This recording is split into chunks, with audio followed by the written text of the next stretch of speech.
to the venue.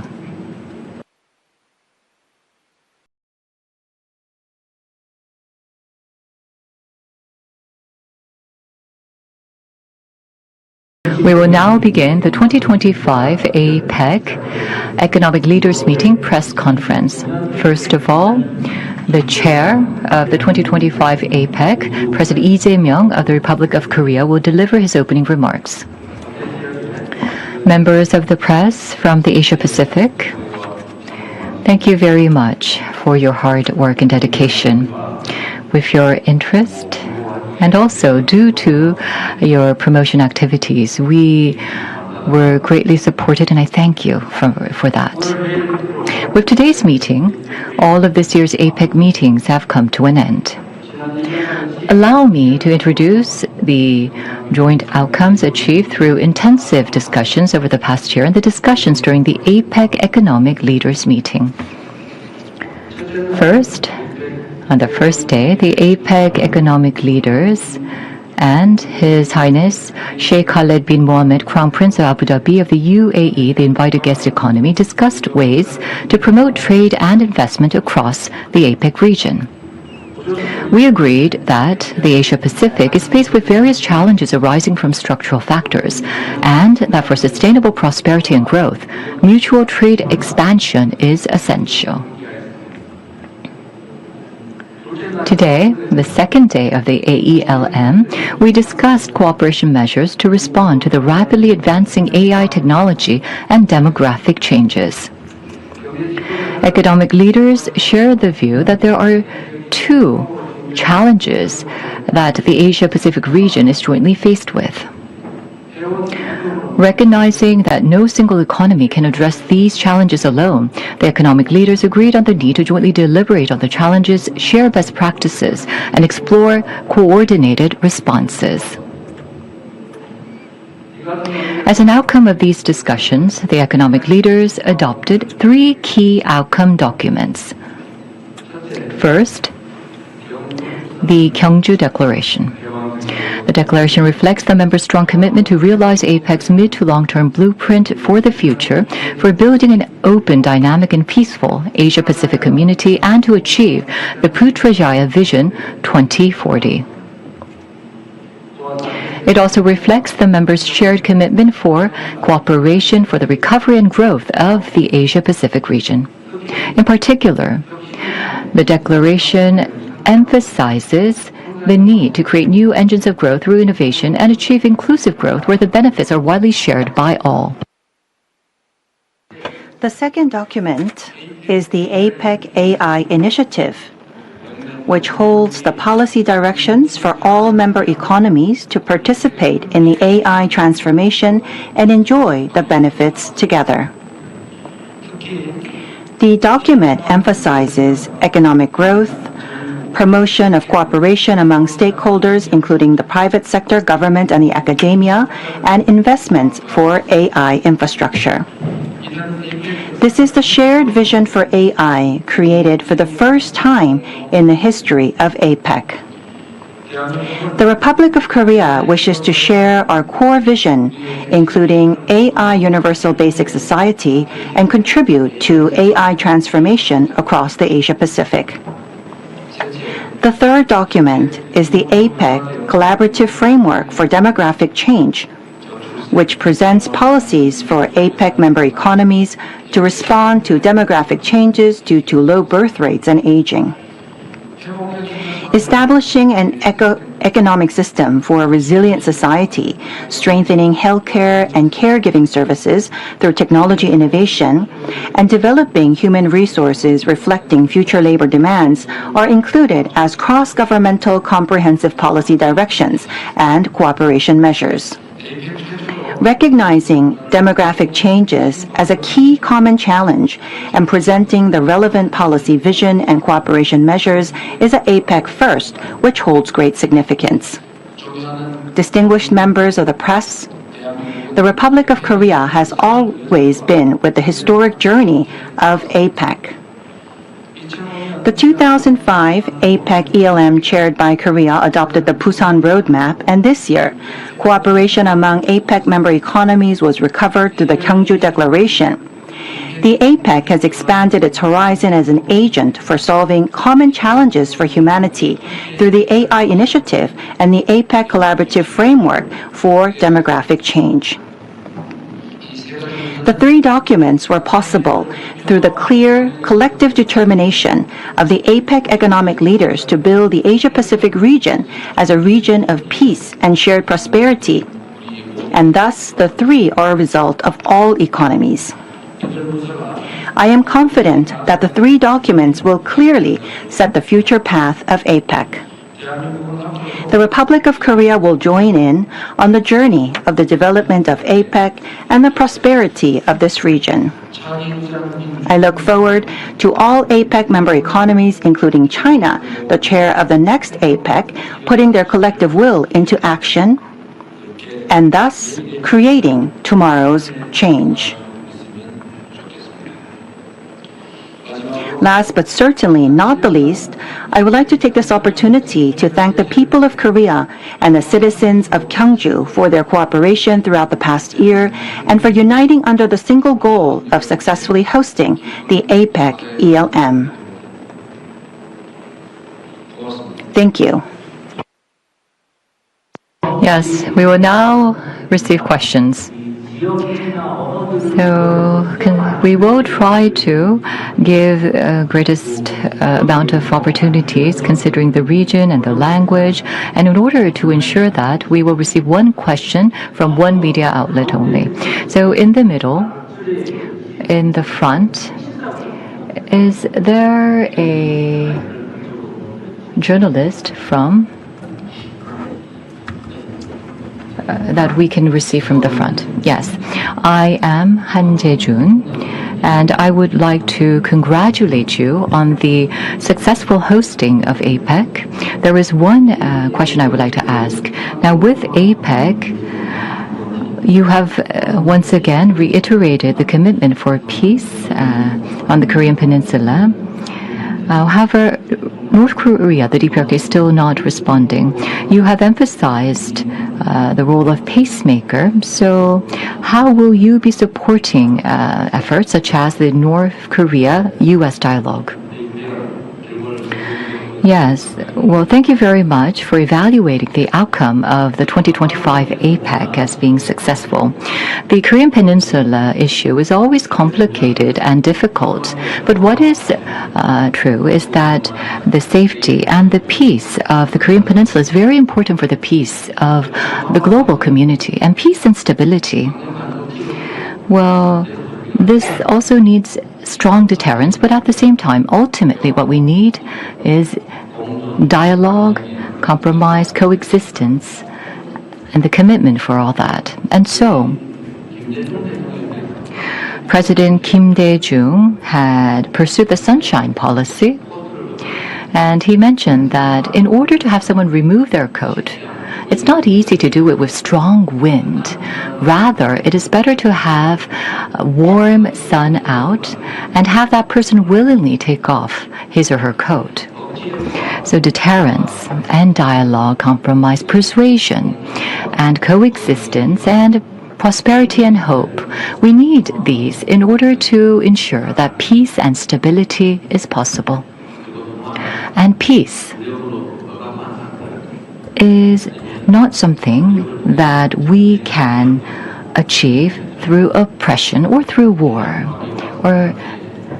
and also with mass destruction. If we win, still, what meaning would that be? So, I do believe that not having to fight and creating that peace is indeed the most strongest, sturdy peace and security. And we are trying to actually practice this. So even if North Korea, when it comes to South Korea, the South Korean government continues to be suspicious or be angry or act in a hostile manner, still, the suspicion and the mindset of confrontation, or the way to see the situation in a confrontational manner. Well, in order to change that kind of a position or perspective, we need time. We cannot change this overnight. So we have to proactively make efforts for peace so that the North Korean side can feel safe and trust South Korea. So we need to take on proactive measures, and we are doing what we can. And such efforts will continue. And North Korea has used some hostile expressions. But we do not think that this is the end. It is impossible. But we believe that this is actually expressions that may come out in the process of change. So I think that, however, that the level of their expressions have actually been moderated. So we need to create the circumstances and request for a dialogue, and also create the atmosphere for dialogue. But that is something that the Korean government cannot do on its own. The South Korean government cannot do it on its own. There are members from press from the overseas, so you may not know this, but the Korean Peninsula is still technically at war. We are at a standstill at war in terms of our law at this moment, but the party to the signing of the ceasefire was the U.S., not the Republic of Korea. And so the security regime protection or guarantee perceived by North Korea, they believe that it has to come from the United States. And so because of this mindset, there has to be an important role by the U.S., and then there is also the role that can be played by China and also Russia. But we have to acknowledge the role that can be played by the United States. And also, if through dialogue, the U.S. and the DPRK improve relations, then also we can improve our inter-Korean relations. So we will make efforts to have direct dialogue with North Korea. But if President Trump wishes to serve as a peacemaker on the Korean Peninsula, then to support him in playing this role is what can actually help ensure security and peace on the Korean Peninsula. And during the summit talks this time, I had said that I will continue to play the role of a peacemaker, to support him as a peacemaker. And I do believe that this will happen. Thank you. Next question, please raise your hand and wait for a microphone. We will accept a question from the left side. Yes, we have from the front row, the gentleman with his hands raised high. A microphone, please. I am from China. What is your prospect about the development of the China-Korea relations, and what should be some areas to strengthen cooperation? That is indeed a very important question. Thank you for your question. The relationship between Korea and PRC on the outside does not have any particular challenges, but in reality, I don't believe that it is completely normalized and it has not completely recovered yet. What we are striving for is not simple recovery, but rather finding the path for helping one another. We need to have pragmatic relations that are recovered, and we also need to strengthen pragmatic relations. That is the focal point for the discussions. The most important area is obviously economy. Korea and China are competing in many areas, but at the same time, we are cooperating in many others. When we talk about the relationship between two states, it's quite complex. There are aspects that are tangible and that are not tangible, and so competition and cooperation will always go hand in hand. That is the same for China and the U.S. They may look like there is rising tension, but there are also trade and cooperation and support between the two. That is the same for the relationship between Korea and China. We are geographically close, and our economic dependence and cooperation runs deep. And therefore, although there may be small hindrances along the way, we will surely overcome these obstacles for better changes and bigger benefits for all.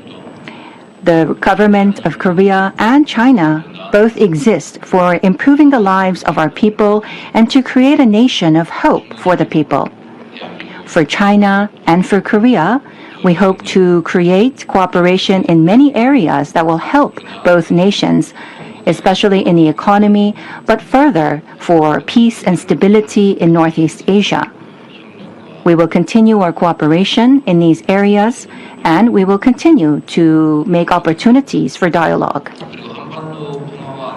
Related to peace and stability on the Korean Peninsula, I do believe that the role of China is very important. We need to stabilize the Korean Peninsula, to stabilize Northeast Asia, and I believe that is in line with the national interests of China. We look forward to the great role to be played by China. We have just heard from China, a neighboring country. Maybe we can go to Japan, then we will accept a question from Japan and then go to a non-Asian country. Maybe we can choose a lady instead of a gentleman. Do we have a lady journalist from Japan? Yes, the person in red. I will give an opportunity later. Why don't we take a question from a journalist from Japan? Yes, I understand that there is someone over there. Are you from Japan? No?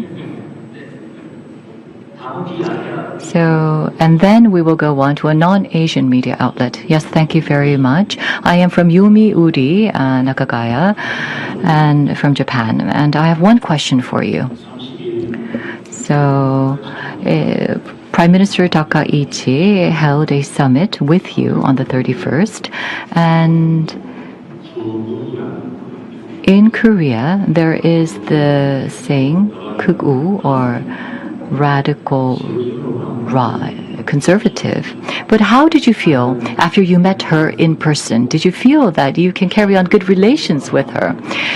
Korea, the Republic of Korea and Japan, the bilateral cooperation between the two countries has been noted to be not an option, but essential. So, however, there are still many challenges between the two economies. And also, so I ask for your frank opinion on your impression of the summit with Prime Minister Takaichi. So what was your impression? What did you feel after the summit? And also, how do you plan to carry on the bilateral relations? I would like to ask for your frank opinion. Thank you. Yes, well, the politicians say that they speak frank, but in many cases they do not speak frankly.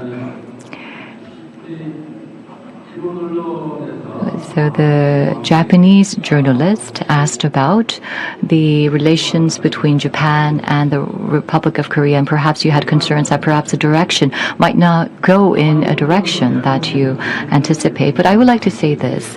Now, when President Lee, I was elected, I think that perhaps in Japan or the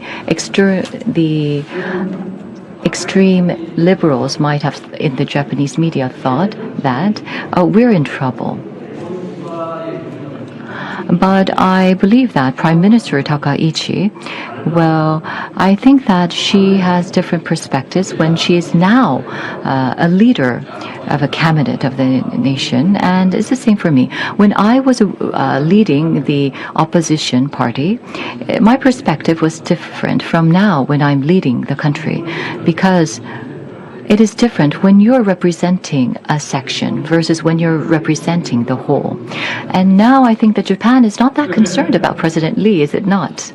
Yes. So I think that Prime Minister Takaichi, well, it wasn't that I was totally free from concerns, but after I met with the Prime Minister and I had a dialogue with her, I could see that she is an excellent politician and we share many views. So there is an expression that goes, Korea-Japan relations is very important, And there are many areas that we can cooperate. And I do agree with that. And I have said this on numerous cases. If there's a problem, we must solve it. If there is a challenge, we must cooperate to overcome the challenge. Japan and South Korea must do this. And politics, well, basically, politics, of course, sometimes it's about implementing your personal views, but more than that, in many cases, it's about for the betterment and a brighter future for the nation. And I think this is universal. So to tell you my frank opinion, I received a very good impression. All of my concerns went away, and I do believe that going forward, we will be able to cooperate and go into a better direction in terms of a relationship with Japan. We can look into the current challenges and also go together for the future so that our two countries can actually help one another. And I thought that I should meet her more frequently. So the next time, I said that based on the spirit of shuttle diplomacy, I should visit Japan, but perhaps I should go to the Nara prefecture. And she actually was delighted to hear that. So I look forward to the Japan-Korea relations. Well, we will need to ask you for your cooperation in order to give more opportunities to journalists. We will go to a non-Asian country, and perhaps we can have gender balance with a lady journalist. We will choose from a non-Asian country. Yes, towards the front here.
We will accept one more question from a non-Asian state. We will accept another question from a non-Asian country from this side.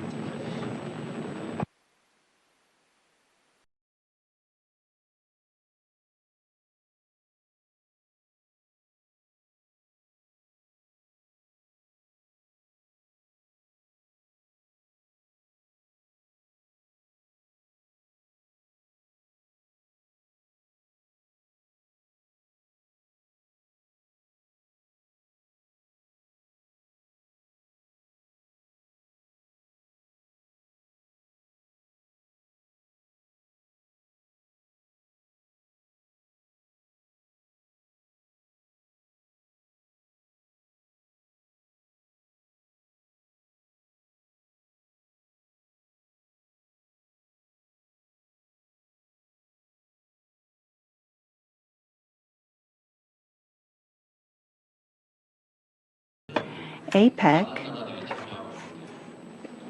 is a platform where many economies participate. All economies have their sovereignty, and each economy has their own goals and vision. Under that condition, we are looking for common challenges to discuss and also look for ways of cooperation. That is the goal of APEC. The tariff policies of Mexico, I have seen it in the media, but I don't know the details of the tariff policies of Mexico at this moment off the top of my head. Depending on the national needs of Mexico, I am sure that you're pursuing your own policies. I am sure that it cannot happen unilaterally by Mexico. It will go through consultation with other countries.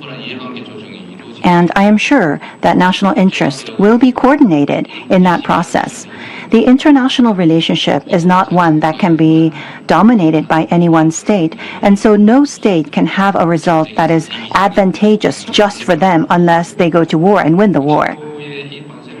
The tariff issue of Mexico is actually an issue that probably was derived from the tariff issues of the U.S. It's all a very complicated, tangled series of issues, and so it won't be solved overnight. It will take time and communication. We hope that you will be patient with us. As we have announced, this press conference is to end until 1:30. Right now we are at 1:29, and so we will receive one last question, and perhaps the president can choose the person to raise the question.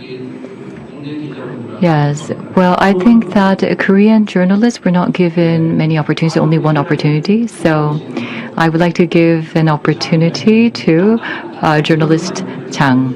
Yes, reporter Chang Yun-sung, please hand the microphone to her. So this is also based on gender. Yes, thank you. I'm Chang Yun-sung. Thank you, President Lee, for giving me this opportunity. Yes, actually, I chose you. Yes, thank you. So from the Korean perspective, with the martial law and also on December 3rd and what followed, well, there was the protest of light, but the fact that this event was successfully hosted after 4 months, and the fact that so much effort was put into this really touches the heart of the Korean people.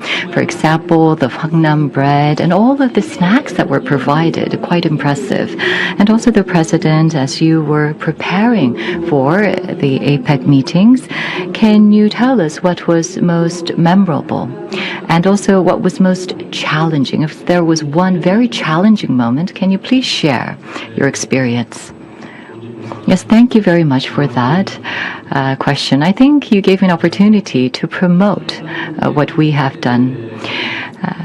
These large-scale global events, whenever these events are over, there are always some talk about the shortcomings. But I think that up till now, based on what we have researched, there were not those big challenges. We will make sure that this is successfully carried out until the end. There were 10 prime ministers who participated, and also many leaders who participated. And so there were many security issues or communication issues that we had to deal with, but everyone really prepared very well. I don't think that there was quite much of a memorable moment, but we really focused on the security and safety, and I think that we did a good job. So what we were concerned about was not only the infrastructure, but also the traffic issue. But the traffic, luckily, was not a big problem as we had feared. And so I would like to take more time to receive your questions, but preparations have to be made, and I also have talks with President Xi. So perhaps I can receive one last question. Yes, why don't we give one more opportunity to another person? We will take one last question.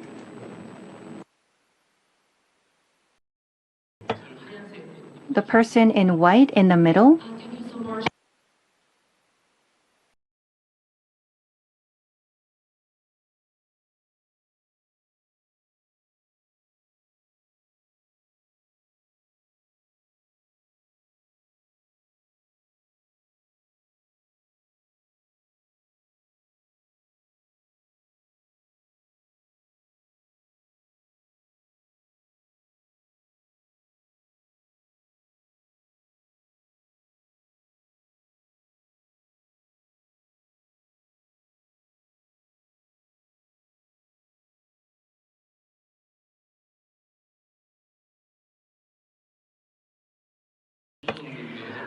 Last evening, as I was enjoying the entertainment at last night's dinner next to President Xi, there was a series of butterflies flying over her heads inside the dinner venue, and it felt really noisy.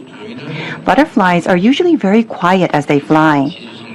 And so to President Xi, I said, butterflies usually fly very quietly, but these butterflies are very loud, obviously because they were running on motors. So I told him, I hope that you can have actual butterflies that don't make sounds that fly during your dinner next year. President Xi answered, why don't I come up with singing butterflies? The reason why I mention this is because of connection. APEC, based on the past achievements, continues to create a better tomorrow. Next year, China will be hosting APEC in Shenzhen, and I am confident that it will become even more successful than the APEC here in Gyeongju. Over the next year, we will see more development in the Asia-Pacific, which will be reflected in APEC 2026. And we also look forward to a new future even beyond APEC 2026. With President Xi and the people of China, I am confident that you will prepare well for APEC 2026, and I very much look forward to meeting you again in Shenzhen. Thank you.